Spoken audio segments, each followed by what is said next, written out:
This is Access Door County.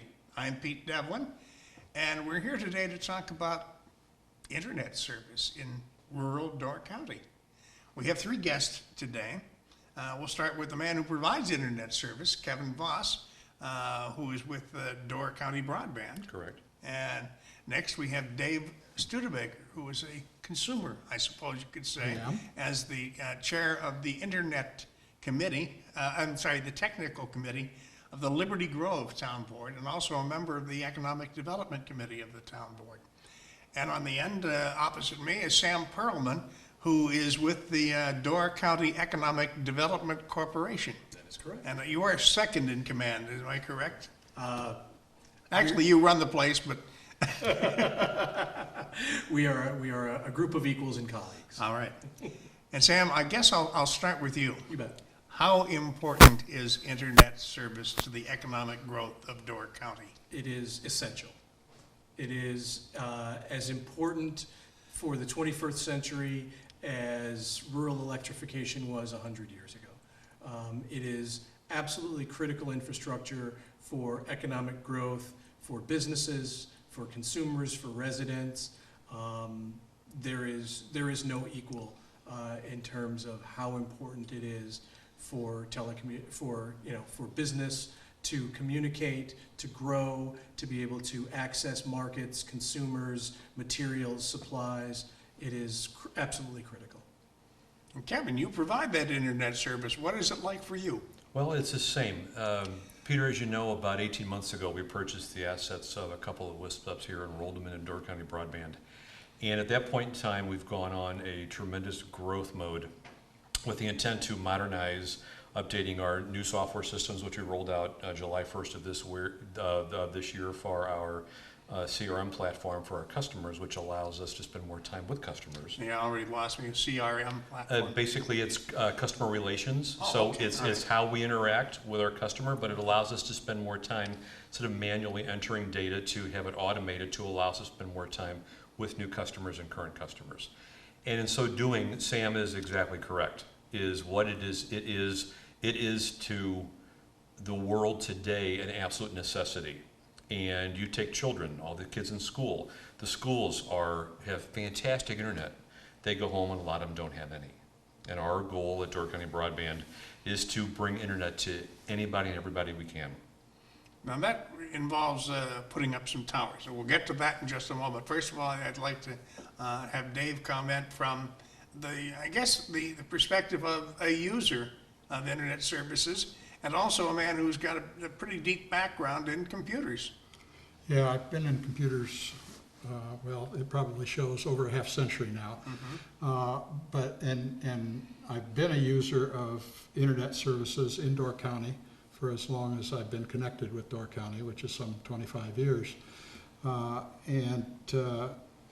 Certainly saw the need for better service, but the real impetus to my interest came as a result of my role on the Town Technology Committee and the Economic Development Committee. And it became fairly quickly evident that what Sam said was quite accurate, that in order for the town to maintain quality of life in the 21st century and for us to economically develop, we needed better internet service. And the committees that I was on, particularly the Technology Committee, have explored enhancing the existing service with the various providers that are available. And we found a considerable amount of limitations, primarily around the amount of capital investment required by the various providers. And the only provider that's been able to step up to the plate for us has been Door County Broadband with their wireless service. Why do you suppose that is, that you're able to step up to the plate when the big guys can't?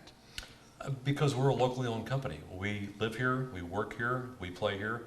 And in order for us to stay here and also to allow more people to come here to live, work, and play, we have to be able to provide them internet. You cannot come into a market as a visitor and come from the big cities and walk into rural America and accept substandard broadband. It is impossible to. So our platform is we are putting our money where our mouth is. We are investing locally, staying locally, and I have to, and I'm gonna, this is a little plug for Sam, but Sam and Bill at DCDC have actually been fantastic. They have been, I mean, phenomenal stewards of the growth of Door County, and we would not even, as far as I'm concerned, be where we are in a lot of the development of where things are without them. At this moment, though, you could possibly face a brick wall.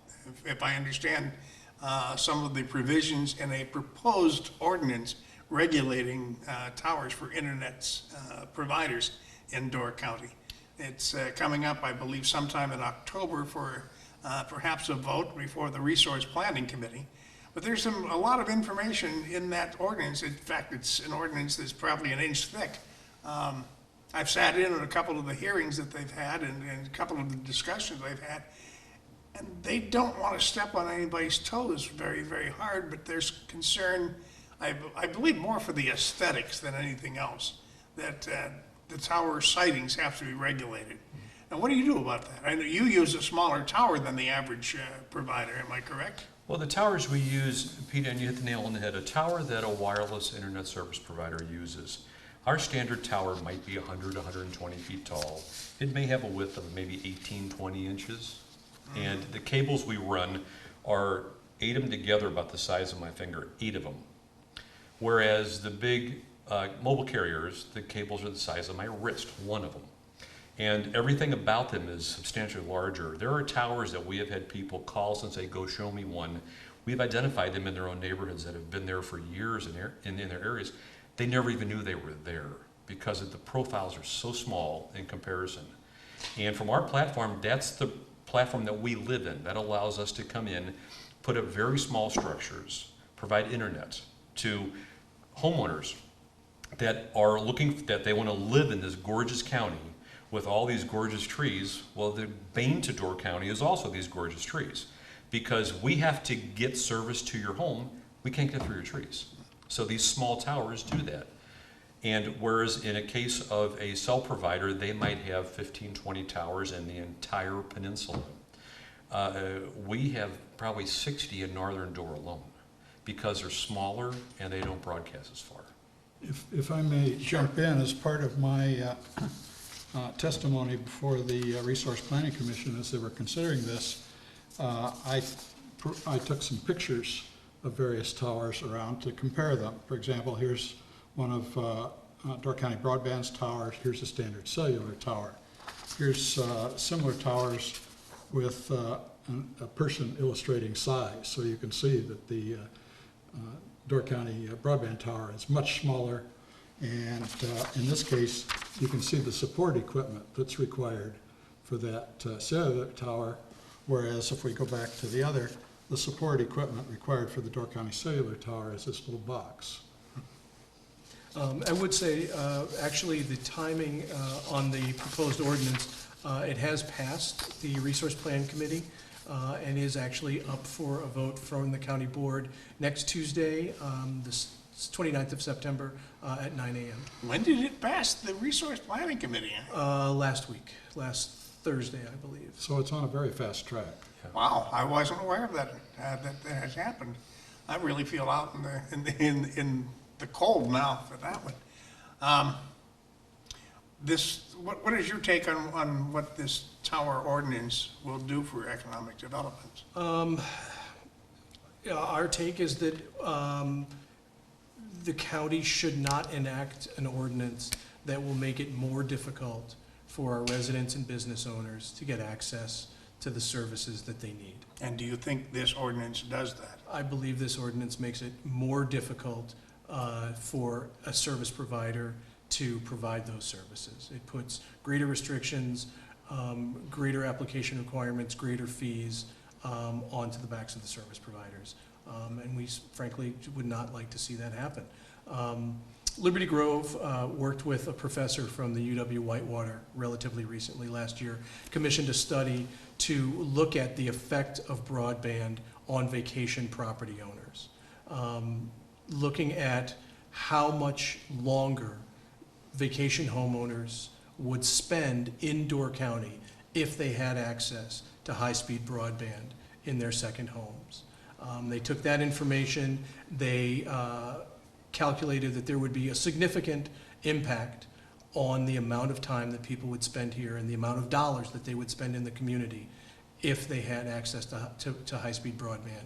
They then extrapolated those numbers out to the entire county and estimated that it would have a not more than $9 million annual economic impact and impact well over 100 jobs in Door County if second homeowners had greater access to high-speed internet. And if I may add to that, this is not new residents, part-time residents. This is existing part-time residents using the homes they have now to a greater extent. So what is the biggest obstacle that this ordinance creates? Is it the cost of the permits? Is it other regulation? Well, Pete, you want to know something? I'm not an attorney.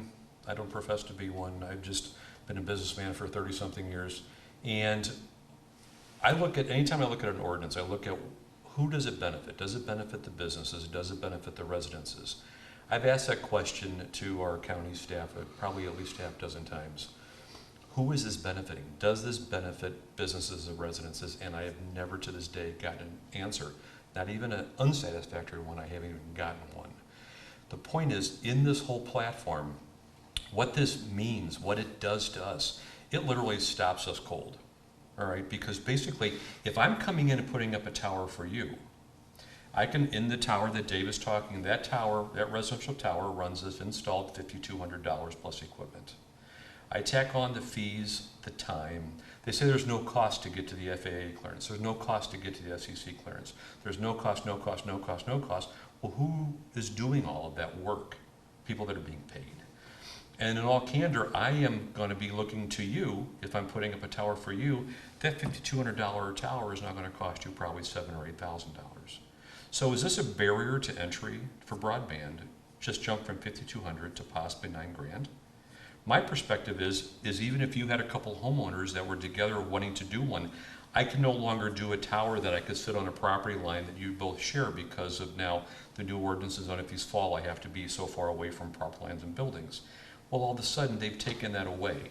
So what it does, it totally eliminates a lot of opportunities that we would have for, not for us, but for customers that say, hey, we want service. What can you do for us? Our answer will now be to hand them a packet from Door County and say, go to the county, apply for a permit. When you get the permit, come see us. Mm-hmm. Now, with the price of the tower goes up, assuming that you could build one of the towers for $9,000, what would you have to charge monthly Oh my for gosh. the service? Well, what ends up happening is because we don't build the cost of the tower into service, if we had to, you would easily, I mean, if we had to amortize it into cost of service, which we don't because we haven't had to, it would triple, quadruple the cost of your broadband. And that's a price that is perhaps too high? Well, right now we have our silver platform, which is probably 85% of our customers are on our Door County Broadband Silver plan, which basically runs up to 4 down, up to 1 up, and those are speeds, which is a very acceptable speed. And like I said, 80-some-odd% of our customers love it. We have some much faster because of business demands or whatever else. But all of a sudden, and that runs $50 a month, $49.95 to be exact, plus tax and the stuff that goes with it. But so you're taking approximately $50 a month, and all of a sudden now, if we have to amortize in the cost of towers and have to build that into a bill for a group of customers, it's got to be paid for somehow. And the only way to do it is to amortize it into the cost of the service, which would in effect stop service, because no one's going to pay for that, nor do we want to get into. We're not a bank. We don't get into the financing business. We're a broadband company. We're not a tower company. Rather, we're a broadband company. Our goal is to provide broadband. If that means that we can put up a tower to serve customers, we will do that if we can. Sam, what are you doing from the Economic Development Corporation to let the county supervisors know what's happening? We have been fairly vocal in our opposition to this ordinance. It's beginning with this summer, working with local providers. We have a technology council that has been working for 15 years now to improve telecommunications connectivity throughout the county. It's a group of IT professionals, concerned citizens, municipal personnel, elected officials, as I said, working for well over 15 years to try and improve broadband accessibility and telecommunications, improving the infrastructure. We have been very successful, frankly, over the last few years, partially through our perseverance and our work, partially sometimes through just plain luck. But we have found ourselves now at a point where we have the best communications and best connectivity that we've ever had. And we want to continue on that trajectory so that we can continue to bring broadband in the highest speeds possible to as many people within the county as possible. What would you guess is the percentage of the people of Door County who actually have access to broadband? I'm going to ask both of you the same thing. It depends on what your definition of broadband is, and it depends on His what silver service with that kind of connectivity through a variety of different carriers. I'd say conservatively, probably 75 to 80% of the county today could get that level of service. Okay. For instance, 100% of Washington Island can get that level of service. Large chunks of northern Door County, either through Frontier, Charter, DC Broadband, can get that level of service. Almost all of the city of Sturgeon Bay can get that level of service through a variety of service providers. Probably the most challenged part of the county would be Southern Door because of its low population density. But even there are pockets where more concentrated populations do have access to those levels of speeds. I'd like to actually add to and differ with Sam just a hair on that. Liberty Grove, which is my specific interest, is identified on the state charts, which take into account all the various providers and their reporting of who they can serve. We're considered an underserved or unserved area in almost the entirety of Liberty Grove. So although while Sam's 75% may be right, it's the populated areas that are served. Mm-hmm. And the less populated areas, which is most of Liberty Grove, are badly underserved. And even though I have Kevin's silver service, because of the trees between my house and the antenna, I don't get that level of speed. I'm doing good if I get 2 megabits down and a half a megabit up. Right. And that's a lot more common in Liberty Grove than not. And I would guess that in Liberty Grove, I would be surprised if 50% of the population of Liberty Grove gets what's considered broadband service at this point. What'd you say, Kevin? I would agree, and that is the reason why the level of service that Dave has, which is what we refer to as our non-line of sight, which is basically if you can look at one of our towers, if you can see it, imagine a pitcher and a catcher. If you can see it, you can catch it. So if they can see each other, you've got that silver speed. And when you're in an area where you've carved out a home site, built a home amongst the trees, we have to go to it gets into very technical terms, but a denser signal to try and get through trees, but you exchange the ability to get through density, you give up speed. And which is, we don't even offer that platform anymore because it's something where, with technology where it's going today, it gets to the point of almost unacceptable. It's the way I would view dial-up was, or some of the slower plans out there that are out there. It's very difficult today to even have that be an acceptable level of service. Last question I have that I planned to ask, and I'll ask it now, and then we can go from there if necessary. Given the fact that over the past 20 years, internet access has changed significantly, where do we go in the next 20 years? Is it going to be towers You think it'll be towers, huh? I believe it will be. Okay. It'll be some type of wireless service, regardless of whether it's units mounted on telephone poles, or they're on towers, or Combination of the two. It'll be wireless service. The in way the foreseeable technology, future. yeah, I mean, the way the technology is continuing to advance, it's almost hard to say what the next generation of connectivity will be, but it will certainly continue to get smaller and smaller in terms of its footprint, its physical footprint, the radius that it will be able to cover. There will be the ability, I think, to cover greater areas with less equipment ultimately. Or possibly even smaller equipment. And, You know. yeah, and smaller equipment. One And might, yeah. go ahead. No, and I think that will just continue to drive that connectivity further and further in. And that's what the value of having a local provider like Kevin, like Door County Broadband. We are absolutely appreciative of the investments that companies like Insight and Cellcom and Frontier and AT&T and Charter have put into our community. CenturyLink down in Southern Door. They have done great things in Door County.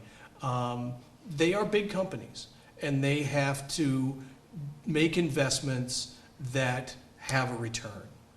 And so very often, those investments have to be at a higher level than what a smaller local company is willing and able to do. I look at what we call in telecommunications the last mile connectivity. What used to be that last mile from my house to the internet service provider. I see Door County Broadband now as being sort of that last mile provider, that they work with those larger companies to provide their backhaul service, their connection to the outside world.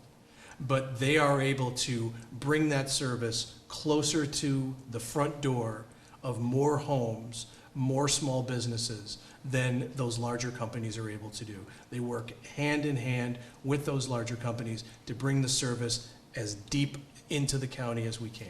I'd like to add, one might reasonably say, well, why not satellite? Satellites communications is becoming more and more prevalent. But satellite communications for internet service, at least historically, has been very weather dependent. And I used the satellite service myself. And as a small business, I couldn't depend on it. There were times during extended periods of bad weather that my satellite service was out for several days at a time. And, they can't control the weather. And their technology is not changing as rapidly as the ground-based wireless technology, so. Well, and to back that all up, we were at a conference earlier this year. We're at one again in 3 weeks, so we see the cutting edge of the new products coming out for about the next 5 years. And every new product, by and large, I'd say close to 90% of all the new products are expansions, are enhancement on existing wireless platforms. That is just now, it's like a computer, no different than a computer. First, you came out with XP, Windows XP, and you keep going up to today. It doesn't change the platform. These platforms are upgrading and using current technology, just coming out with newer, faster, and better. We have continued to, and this is something that we don't share, but it's a simple fact. We have every dime that Door County Broadband has made in the last 18 months has been reinvested, plus quite a bit, has been reinvested in upgrading the network, upgrading all of our equipment, upgrading, everything that we do so that it is as up to date as we can possibly make it. And that is on purpose. We knew for the first year that we would sink pretty much, probably for the first 3 to 5 years, every dollar we make back into upgrading it, because our intent, we own this business for the exact same reason that Dave uses it and Sam uses it and you use it, is because that's our communication to the outside world. If we don't fix this, if we don't make this a product that is readily available to as many people as possible, why would someone want to come here? In all candor, why would you move here if you can't get basic service? I agree. Full disclosure here, in fact, am also one of your customers, Well, Kevin. thank you. have been for a couple of years now. I'm impressed with the service. I think we've hit one glitch in 2 years, and that was a glitch because my trees grew. Those things I'm telling you about. Any thoughts that you want to share that I didn't cover? Really, just, wanting to reiterate that, we think that it's a mistake for the county to enact an ordinance that's going to make it more difficult for residents and businesses to get access to the high-speed internet that they need. I'd like to comment specifically on the ordinance a little bit. Certainly. The ordinance, as it stands today, is broken into 3 parts, 14.01, .02, and .03. .01 and .02 are addressing changes in the state law. And I can't speak to their requirement and so forth. I have to assume that the County Corporation Council is making the appropriate reaction to the changes in the state law. 14.03 is the section of this ordinance that applies to all other towers, which includes the internet broadband. And that's the problem area of this ordinance for us. And in the past, small internet wireless towers were dealt with with size constraints, excluding them from the more onerous parts of the permitting and regulation process. And to my knowledge, there have been no problems in the past with that. And so I see this section 14.03 of this ordinance as being a solution in search of a problem. All right. I believe we should probably wrap it up right now then. You've been watching Access Door County. I'm Pete Devlin, your host. And we've been talking today, we'll start with Kevin Voss, who is president of Door County Broadband. Next we have Dave Studebaker, who is the chairman of the Technology Committee of the Liberty Grove Town Board. And Sam Perlman, who is a co-equal with the Door County Economic Development Corporation. Good job, gentlemen. Thank you for the information you brought here today. Thank you very much. Thank you.